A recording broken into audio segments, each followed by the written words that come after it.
Antarctica, the world's greatest freezer, is melting. Trillions of gallons are draining into the oceans. Sea levels are rising. It's happened before, and it's happening again right now. It's not a question of will sea level rise a large amount. It's only a question of how fast that will occur. How will humans fight back before our cities are inundated? Holding off the sea would be the major employer of the world by 2100. Massive levees to defend our coastlines. Floating towns and cities. Vast dams connecting continents. It's our greatest challenge yet, Earth underwater.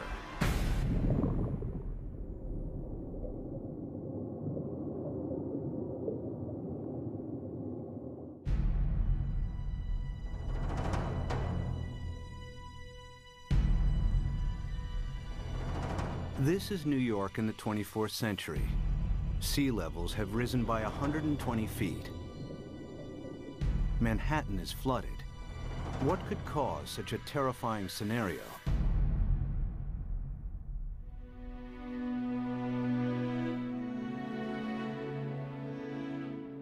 The answer lies here, in Antarctica, where vast amounts of frozen water are locked up in ice.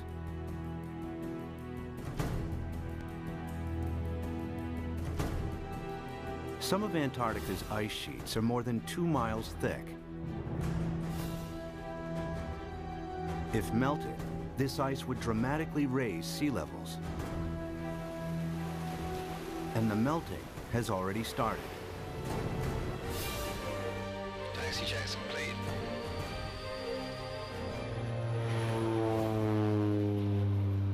Scientists want to know how much frozen water the continent actually holds, and how much global sea levels will rise if it all melted.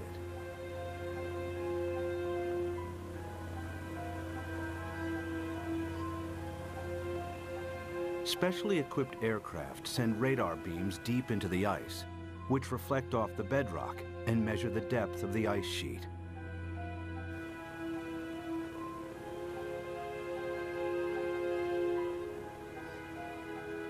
After hundreds of flights, they calculate that Antarctica contains over 90% of the world's ice.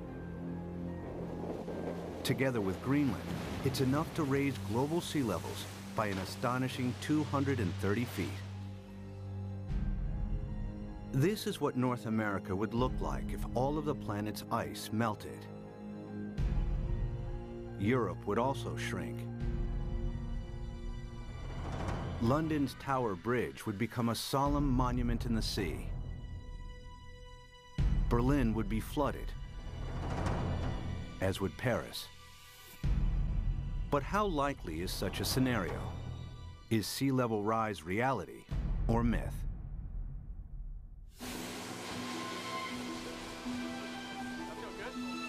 Professor Peter Ward is a paleontologist and astrobiologist.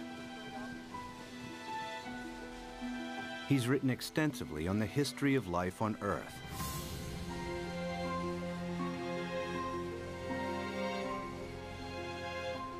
Today, Ward wants to know what would happen to our planet if sea levels rise foot by foot.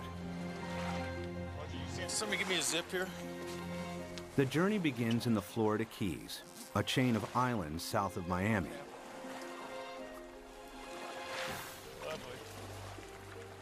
He's looking for clues from the past that may help predict the future of our planet. All right, guys, you want to go swimming? You ready?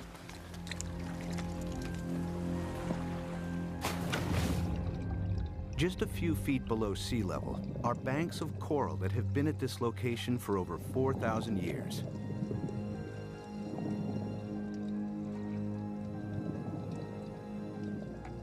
During this period, sea levels have been stable, not just in Florida, but around the world.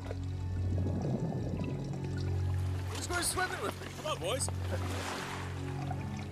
But it hasn't always been like this.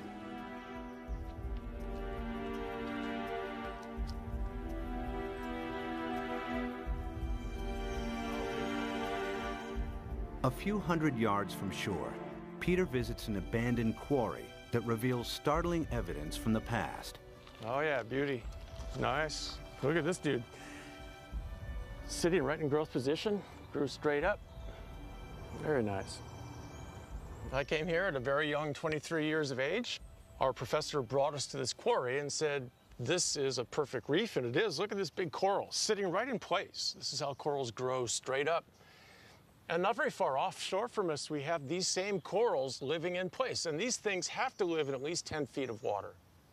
So we're sitting here. There's not been any volcanism. Nothing has lifted Florida up. How could you get this coral this high up in the air now, unless you had sea level, at least another 10 feet above this?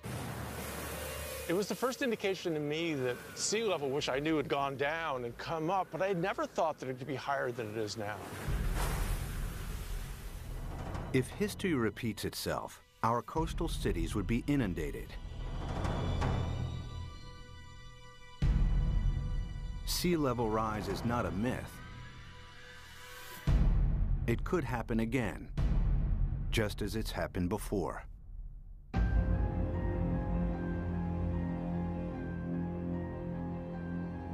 The beginning of the most recent ice age was 70,000 years ago. The ice sheets expanded, the planet's landmass grew, and sea levels fell. Then temperatures rose again. The ice receded. Sea levels climbed and eventually settled at today's coastlines. But global temperatures are on the rise again. This time from humans burning huge amounts of fossil fuels. They produce CO2 and other greenhouse gases that heat up our atmosphere. Whenever global temperatures rise, sea levels follow. We have emitted so much carbon dioxide that the amount of carbon dioxide in our atmosphere has increased by about 1/3 in the last 100 years, and it is now higher than any time since at least 1 million years. We expect about 3, 4, even 5 degrees centigrade warming in this century. The warmer it gets, the faster the sea level rises. That means sea level rise will get faster and faster as we heat up the planet more. Of course, predicting future sea level rise is difficult, as the planet has never before experienced the dramatic increase in CO2 of the last 100 years. But Professor Rahmstorf's climate model predicts a maximum 6-foot sea level rise this century as higher temperatures kick in.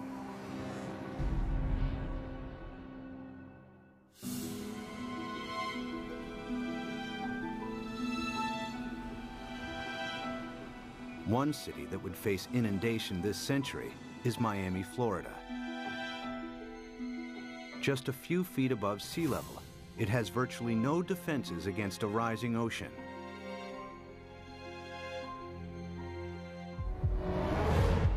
After 1 foot of sea level rise, these beaches would be regularly flooded at high tide.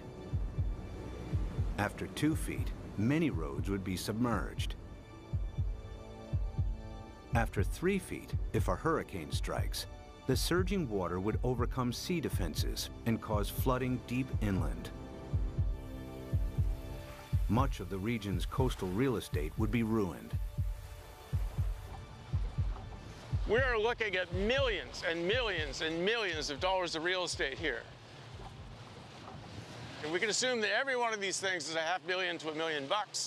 We've got 100 here, we've got $1 billion in a very short area through here. So our $1 billion of houses, we get 1 meter, 3 feet of sea level rise, and every single one of these houses is useless. Who's going to buy them? What happens to this $1 billion of real estate by the time we get 3 feet? I mean, it's gone. It's useless. It's just, you scrape it off with bulldozers, and you just leave it here. That's what will happen. It'll just be left here. And it's not just residential properties that will be affected. Think of all the wharves and all the places where ships offload and unload all the goods and services. And if sea level rises even 3, 4, 5 feet, every single one of those ports has to be replaced. The cruise ship lines, there are billions of dollars of infrastructure that even a small sea level rise takes out. You got to rebuild it all over again. After 4 feet of sea level rise, electricity supplies would be affected as coastal power plants are flooded. After 5 feet, some of Florida's freshwater resources would be contaminated with seawater, and the Everglades National Park becomes a vast bay. After 6 feet, millions of Floridians would have to evacuate the state. So what's going to happen to Florida? By 2100, we'll be at least 4 to 6 feet higher. So this tide, which is not a high tide, will be about here, up to here.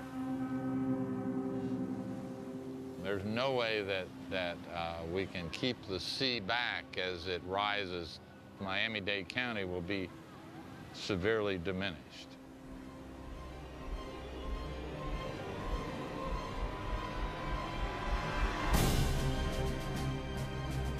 By 2100, after 6 feet of sea level rise, Miami would look like this.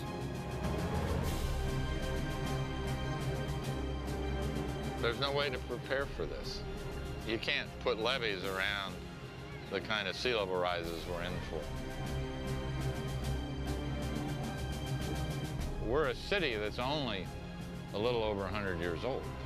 We became a town, an incorporated town in 1896, so we're not that old. But we may not make it for the next 100 years. The only way to prevent Miami from flooding would be to construct a vastly expensive system of levees surrounding the city. It would be a major engineering challenge, as Miami is built on porous ground that allows seawater to seep through. Alternatively, if Miami was flooded, the city would eventually have to be abandoned. There are cities you can save and cities that you can't save.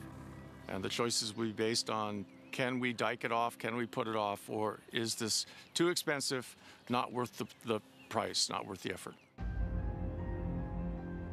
One city determined to defend itself against the sea is New Orleans, Louisiana. During Hurricane Katrina in 2005, large parts of New Orleans were flooded after a storm surge raised sea levels by 20 feet. The city lies several feet below sea level. Its antiquated locks and levees weren't strong enough to hold back the rising sea. As the storm pushed the Gulf's surging waters into Lake Borgne and onwards into the city's canals, New Orleans' sea defenses broke in 50 places. We had some levee and flood wall failures in the hurricane system, and the combination of that overtopping of the levees and the flood walls that failed caused massive flooding throughout the city. About 80% of the city of New Orleans was flooded following Hurricane Katrina.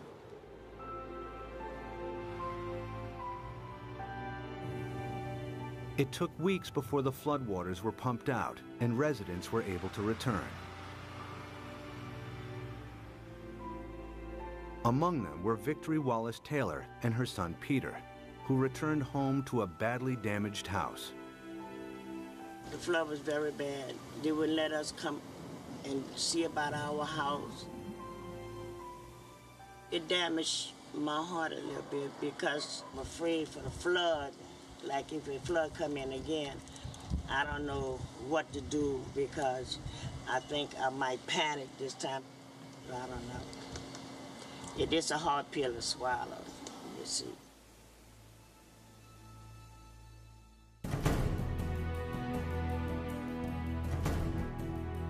To prevent New Orleans from flooding again, the U.S. government is investing billions of dollars in the city's sea defenses. Along the riverbanks, the U.S. Army Corps of Engineers is strengthening New Orleans' levees and locks. Their work here provides future insight into the kinds of construction that may be needed to protect coastal cities around the world against rising sea levels. We learned a lot of key lessons, and some of the key lessons learned were incorporated into the designs for the Greater New Orleans Hurricane Storm Damage Risk Reduction System. And that system is a series of many different aspects. It has flood walls, it has pump stations, it has levees. There's the series that we call the multiple lines of defense. New Orleans defense takes a unique approach against the rising water by confronting the enemy itself. The flood surge that broke its sea defenses approached the city from Lake Bourne, a lagoon east of New Orleans. It's here where the U.S. Army Corps of Engineers is focusing its efforts. What we've done now is we moved the defense of the city out. We're about 12 miles from downtown, about 8 miles away from the 9th Ward, which is flooded. What we've done is we moved the protection from downtown, the heart of the city, left it in there, improved it. We've moved all the way out here, 8 miles out to the edge of Lake Bourne, where we now have this brand new structure which works as a primary line of defense.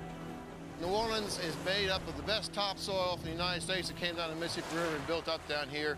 However, back in graduate school, the whole idea was that the better it is to grow something on, the worse it is to build on. Well, this is the topsoil of the nation down here, so it's the worst possible stuff to build in. What you see behind me is the Hawken. It is a pile-driving crane brought in from Seattle, Washington, across the Pacific Ocean, down to the Panama Canal to New Orleans to build this particular gate and the barge gate. And what we've had to do is go down 60 feet through the newer material down to the old Pleistocene clay, and that is our basis. So the main wall itself goes down to minus 130 feet, and the batter piles that brace it are down to 190 feet. All tall buildings in New Orleans, the dome, everything is based upon piles. The new seawall also has to allow ships to pass through.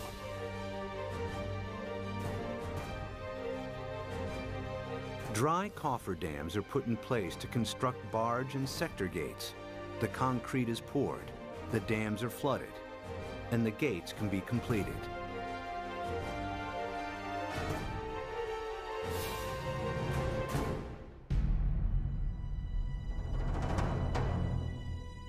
New Orleans' new sea defenses are costing the taxpayer a hefty $15 billion.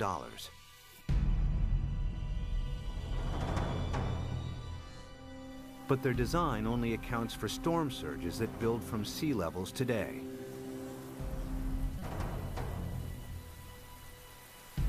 If sea levels rise by 6 feet, any storm surge would be higher as well, and the city's sea defenses would have to be heightened at an even greater cost.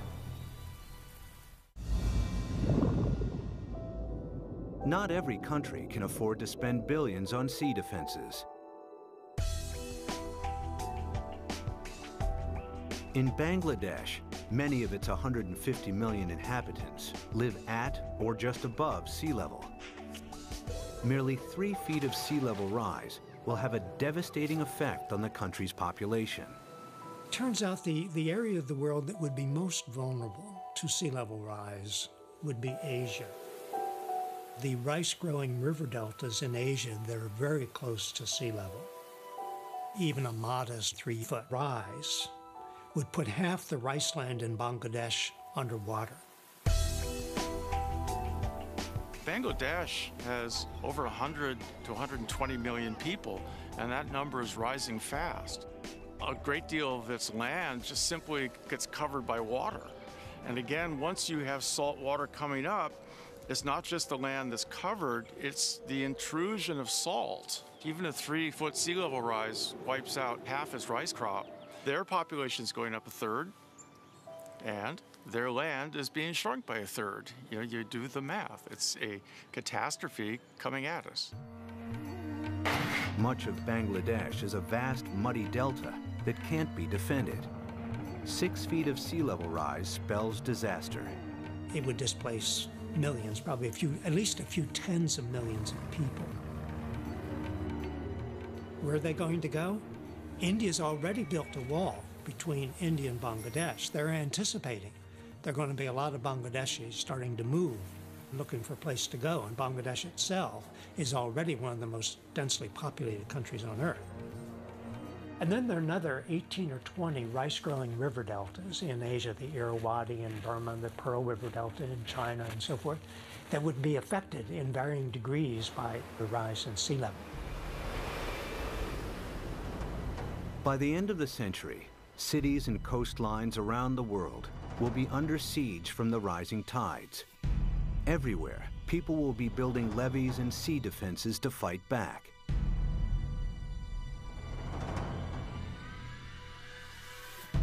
But sea level rise won't stop at 6 feet. They're likely to rise at an even faster rate.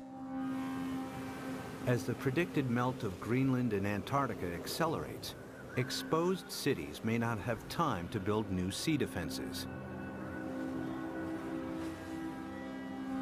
Clues about the speed of future sea level rise are found during the time of the last ice age. As global temperatures rose, the planet's ice sheets melted into the sea. Sea levels increased by a staggering 390 feet until they settled at today's levels. How fast did this happen? The answer may help predict how quickly sea levels could rise in the next century, and how much time we have to defend our coasts. Professor Rick Mortlock is one of the world's leading experts on past sea level rise. He and his team collect fossilized coral from the seabed. In the lab, they analyze and compare the exact depth and age of each sample. A clear picture emerges of how fast sea levels rose thousands of years ago. We have two pieces of fossil coral that was recovered from drill cores off of Barbados. So by dating these samples and knowing the depth at which they were retrieved, we can use that information to create a point-by-point reconstruction of sea level for the last 20,000 years. There's one particular sea level rise of interest. We call it Meltwater Pulse 1A. During that period of time, we believe sea level rose about 20 meters in 500 years, or about 4 to 5 meters per 100 years. If the same happens again, it would translate to as much as 16 feet of additional sea level rise in the next century. Factor in today's affairs, and the rise may be even faster. If we don't get emissions under control, the rate of sea level rise will keep accelerating. And so in the next century, it's not only that we get the additional 5 to 7 feet that we got the last century, that's going to happen, but we add on to that. So now we're looking by 2200, probably at least 15 feet above, and probably 20. By 2100, the cities will know that they are doomed. The coastal cities, anyway. If the oceans rose with accelerating speed, the planet's most exposed cities may not have time to build adequate sea defenses. Sea levels would rise by 16 feet per century. New Orleans could flood, followed by Miami.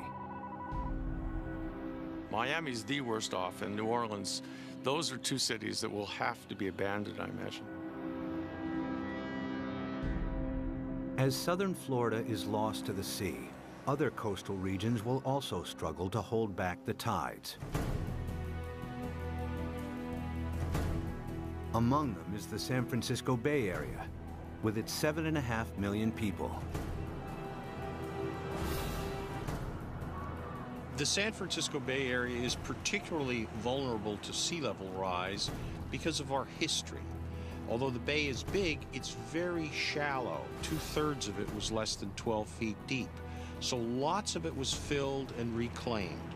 We're standing here on reclaimed land, and all of downtown San Francisco, the financial district, is on reclaimed land. We've already seen 7 inches of sea level rise in the bay over the past century. We know this because the longest continuously operating tide gauge in America is at the Golden Gate. So we have 154 years of data. We're just now beginning to realize with accelerated sea level rise, we're going to have to prepare and have a new plan for how we deal with it in the Bay Area. If sea levels rose by an additional 16 feet per century, hundreds of thousands of people would lose their homes in the Bay Area.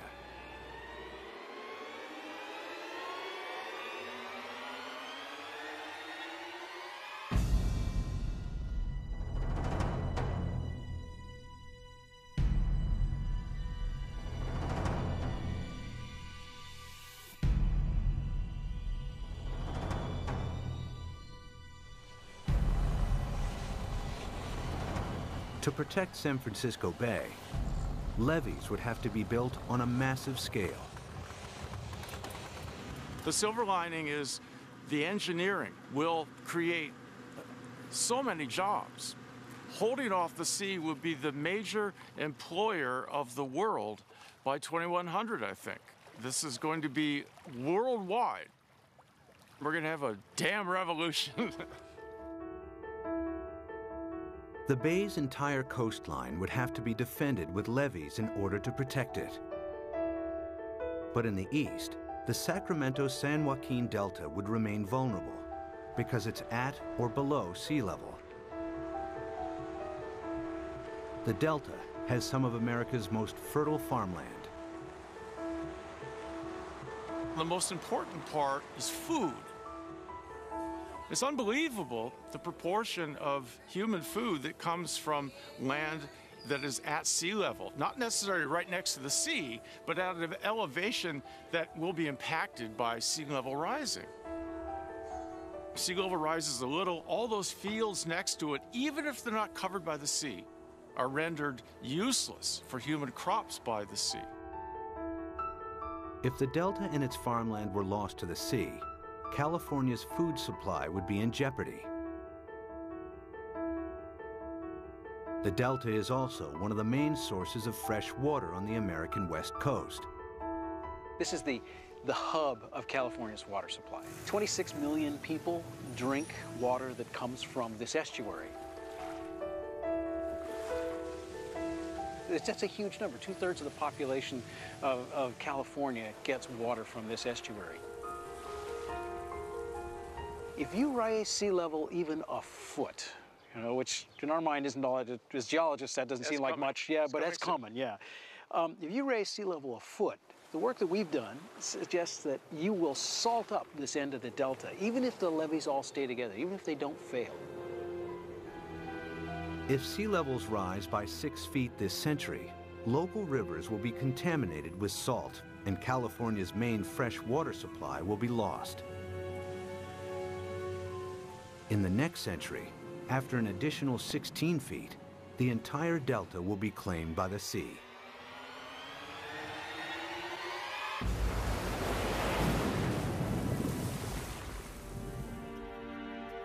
But there may be a way to defend both the delta and San Francisco Bay. San Francisco is among the best, easiest to save. The most radical solution would be putting a big dam right across the bay under the Golden Gate Bridge. On the ocean side, the sea is about 130 feet deep. Building a dam would be controversial and would turn the bay into a freshwater lagoon. But at a time of intense sea level rise, some may consider this the best option.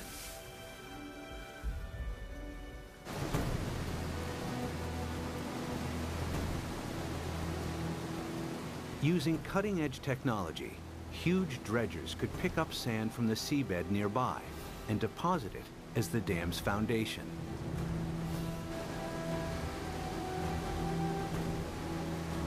The dam's shallow incline would ensure maximum stability against earthquakes, breaking the power of the ocean waves with ease.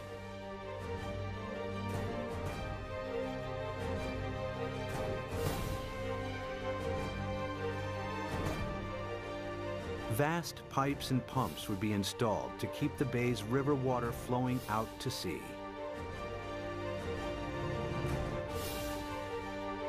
The Golden Gate Dam would cost $2.5 billion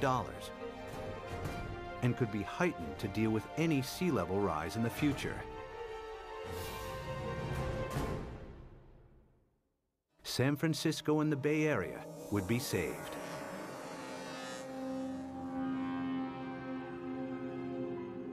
One region that may benefit from the U.S.'s sea defenses is the Mediterranean. It's flanked by countries both rich and poor that have thousands of years of history. The Mediterranean has a unique feature, a narrowing at its mouth. The Straits of Gibraltar are between 10 and 20 miles wide, stretching from southern Spain to Africa. A dam could keep the rising water of the Atlantic separate from the Mediterranean. There's been a plan since World War II, for instance, to put a dam between the Rock of Gibraltar and Morocco on the African side. A dam big enough that sea level rise does not affect the Mediterranean. But building a dam here has one major drawback. Every year, the Mediterranean loses 2 feet of sea level through evaporation that is compensated by the inflow of water from the Atlantic. The dam would cut this off. In the case that you build a dam in the Gibraltar Straits, there will not be the flow of water from the Atlantic. So in the case that you cut the flow, so there will be a evaporation, there will not be compensation, and there will be a permanent drop of the water level. After years of evaporation, the Mediterranean would turn into a stagnant saltwater lake. Eventually, the sea would dry out. And if then the sea level would rise, let's say another... Sea defense engineer Peter Janssen maps out possible solutions on how to keep the Atlantic flowing while building the world's largest super dam. I looked at the surroundings. I looked at what may be required to make a closure. And then, well, I thought it may be feasible.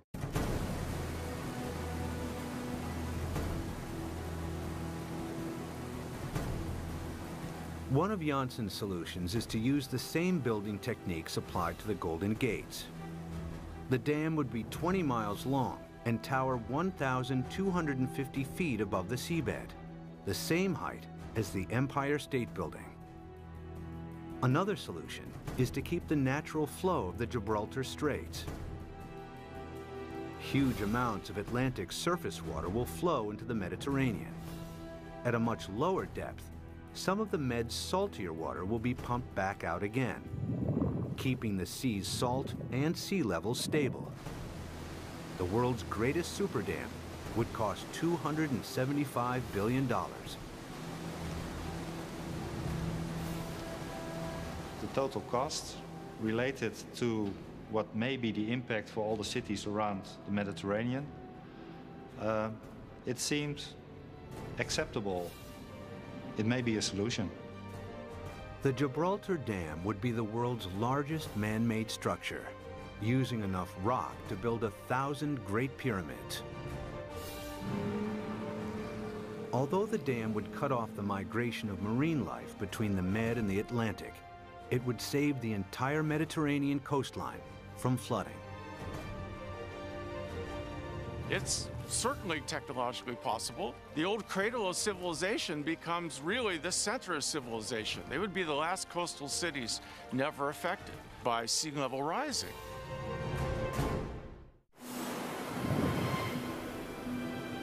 By the end of the next century, sea levels could rise by nearly 22 feet. Some cities may be saved through the construction of super dams.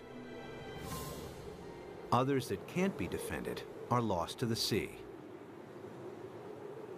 Exposed countries too poor to build defenses are flooded. Around the world, hundreds of millions are displaced. It's likely that by the 23rd century, the ice sheets will melt at an even faster rate, and that the oceans will rise with increasing speed. The planet's growing population and a continuing hunger for cheap energy could make it worse. The problem that I see again is the number of people. Every new person is going to want housing. Every new person is going to need food, obviously, and want transportation. Let's say that all of us cut our gas emissions. So 6.5 billion of us cut down by a third all our usage, and then we raise the population by a third. All those new people are just adding back to what we've cut away. Some scientists believe that our CO2 levels could quadruple over the next centuries. It would mean reaching CO2 levels last seen over 50 million years ago, when there was no ice on the planet and when sea levels were more than 230 feet higher than today.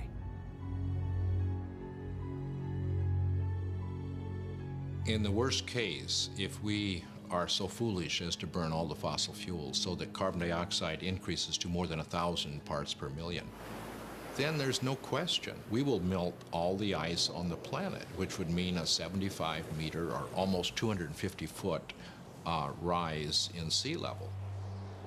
It's not millennia. It's not going to take thousands of years.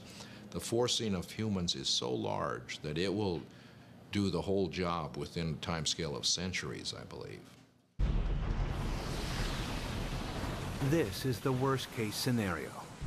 CO2 levels triple, global temperatures dramatically increase, and the Antarctic rapidly melts. The world's coastlines are eroded as sea levels rise by an additional 50 feet by the end of the 23rd century. One rich city that would struggle to defend itself is London, Western Europe's largest metropolis.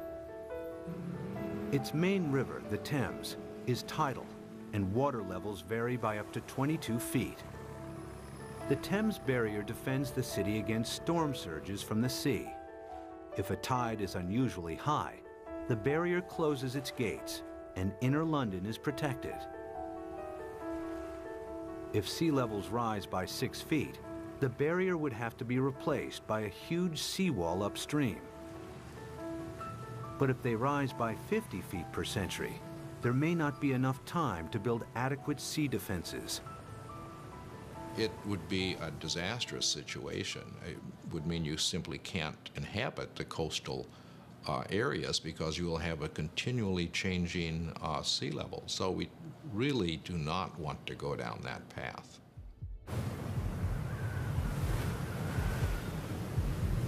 If CO2 continues to increase at a growing rate, 50 feet of sea level rise per century is a distinct possibility.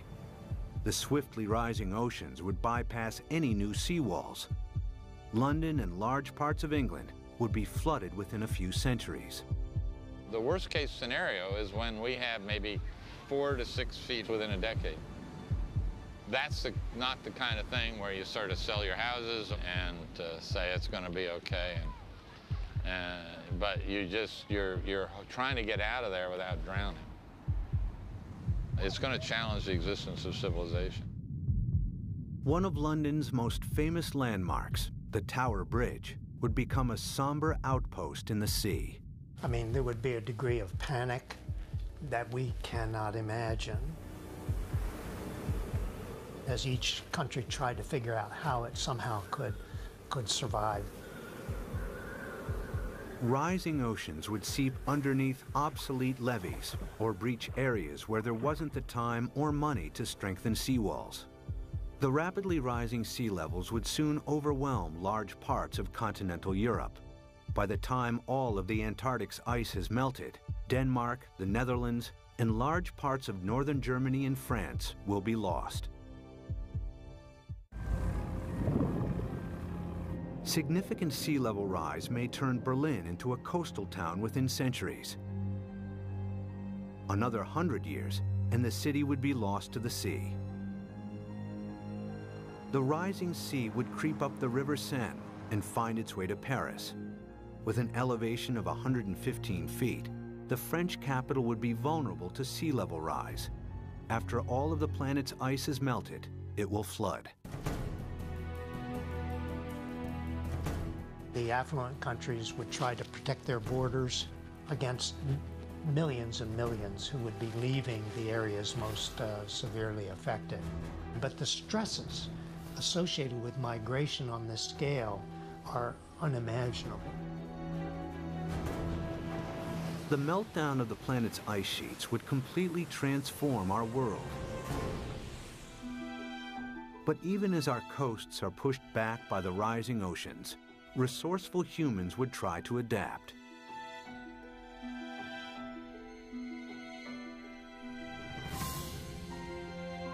There are already plans to rescue New York.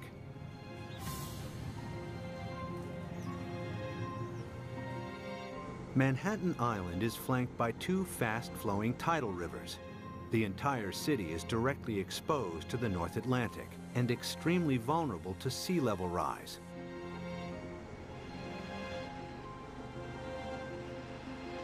Professor Malcolm Bowman is an oceanographer and expert on the effects of sea level rise in New York. If the worst case scenario, the rapid meltdown of the ice sheet on Greenland, the West Antarctic ice sheet, were to happen extremely rapidly, the future of New York City is in peril. So the city has two options. One, either build massive defenses, or two, start evacuating the city and its population to higher ground. The flooding of New York's underground installations would only be the first in a series of catastrophic events. After the first 6 feet of sea level rise, parts of lower Manhattan would be submerged. If sea levels rise by 50 feet, the water would move into Times Square. Behind me is the Manhattan Bridge, with sea levels rising 250 feet. That bridge would have seawater lapping around the roadway. The New York City as we know it would not exist. But there is a way that New York might adapt even to extreme sea level rise.